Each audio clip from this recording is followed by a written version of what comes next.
সাম্প্রতিক সময়ে বাংলাদেশ দলের ব্যাটিং ধস দেখতে দেখতে ক্রিকেট প্রেমীরা আসলে ক্লান্ত হয়ে গিয়েছিল। ওয়ানডেতে বাংলাদেশ অল আউট হয়ে যাচ্ছিল, এমনকি টি-20তেও বাংলাদেশ অল আউট হয়ে যাচ্ছিল। কোনোভাবেই দেখা যাচ্ছে যে ওয়ানডেতে 250 টেনে টুনে করতে পারছে না, বা টি-20তে টেনে টুনে 150ও হচ্ছে না। এরকম একটা অবস্থায় আয়ারল্যান্ডের বিপক্ষে সিলেট টেস্টে বাংলাদেশ সত্যিকার অর্থে নান্দনিক ব্যাটিং করেছে, দেখার মতো ব্যাটিং করেছে। টপ অর্ডার হোক, মিডল অর্ডার হোক, লোয়ার মিডল অর্ডার হোক, সবাই আসলে চমৎকার ব্যাটিং করার ফলে বাংলাদেশ 13তম বারের মতো টেস্টে 500-র উপরে রান করেছে, 587 করেছে 8 উইকেট এবং ইনিংস ডিক্লেয়ার করেছে। এবং বাংলাদেশের এই যে ইনিংস, এই ইনিংসের ভেতরে 300 রানই আসলে এসেছে 4 এবং ছক্কার মারে। 8টা ছক্কা আছে ইনিংসে, পাশাপাশি 62টা 4 বাংলাদেশের ব্যাটাররা হাঁকিয়েছে, যেখান থেকে 300 রান মোটামুটি চলে এসছে।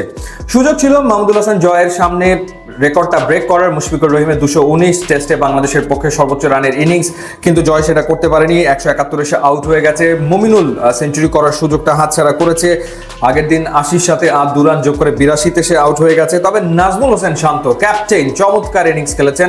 তিনি তার ক্যারিয়ারের 8ম সেঞ্চুরিটা কিন্তু তুলে নিতে কোনো ভুল করেননি। যেভাবে আসলে শান্ত টেস্ট ক্রিকেটে সেঞ্চুরি করছেন, তাতে করে খুব বেশি দিন হয়তো লাগবে না বাংলাদেশের পক্ষে সবচেয়ে বেশি টেস্ট সেঞ্চুরি রেকর্ডটা হয়তো বা শান্তর হয়ে যাবে। 8টা তার হয়ে গেছে।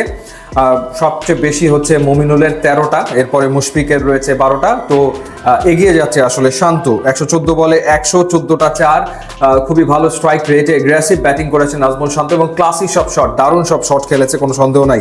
লিটন দাস এসে তিনিও একটা সেঞ্চুরি পেতেই পারতেন, তিনি আউট হয়েছেন 60 রানে। 66 বলে 60 রান করেছেন, 8টা 4 এবং একটা ছক্কার মারে।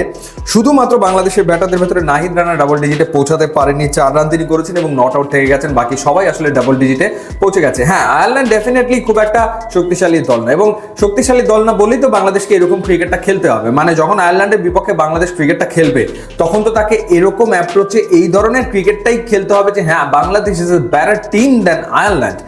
ঠিক সেই ব্যাটিংটাই কিন্তু বাংলাদেশ করেছে। এবং যখন ইনিংস ডিক্লেয়ার করো, তারপরে কিন্তু আয়ারল্যান্ড 86 রান তুলতে 5টা উইকেট হারিয়ে ফেলেছে। এবং হাসান মুরাদ, যার অভিষেক হয়েছে, তিনি দ্বিতীয় ইনিংসেও 2টো উইকেট এর ভেতরে নিয়েছেন। তাইজুল, নাহিদ রানা 1টা করে উইকেট নিয়েছেন। তো সবচেয়ে ইম্পর্টেন্ট ব্যাপার হচ্ছে যে আয়ারল্যান্ড যে দুর্বল দল, সেটা তখনই প্রমাণ হয় যখন বাংলাদেশ দাপুটে ক্রিকেট খেলে। সো আয়ারল্যান্ডের বিপক্ষে যে ক্রিকেটটা বাংলাদেশের খেলা দরকার, খেলা উচিত, সেই ক্রিকেটটাই আসলে বাংলাদেশ খেলেছে। আর একেবারে মানে আয়ারল্যান্ডকে অত ছোট করে দেখার কিন্তু সুযোগ আসলে নেই, কারণ এই টিমে অনেক এক্সপিরিয়েন্স ক্রিকেটার আছে এবং এই টিমের অনেক ক্রিকেটাররা তারা আসলে বিভিন্ন জায়গাতে খেলে অভিজ্ঞ হয়েছে। সুতরাং তাদেরকে একেবারে ছোট করে দেখার কিন্তু সুযোগ নেই। সো খুবই ভালো ব্যাটিং, অ্যাপ্রিশিয়েট করার মতো ব্যাটিং, যে ধরনের ব্যাটিং আসলে আমরা দেখতে চাই। ক্লাসি সব শটস, চোখে আরাম লাগার মতো বহু শট এই ইনিংসে আমরা দেখেছি। এই ধারাবাহিকতা বাংলাদেশ যদি ধরে রাখতে পারে, তাহলে আসলে ভালো রেজাল্ট ডেফিনেটলি সামনে আরও আসবে।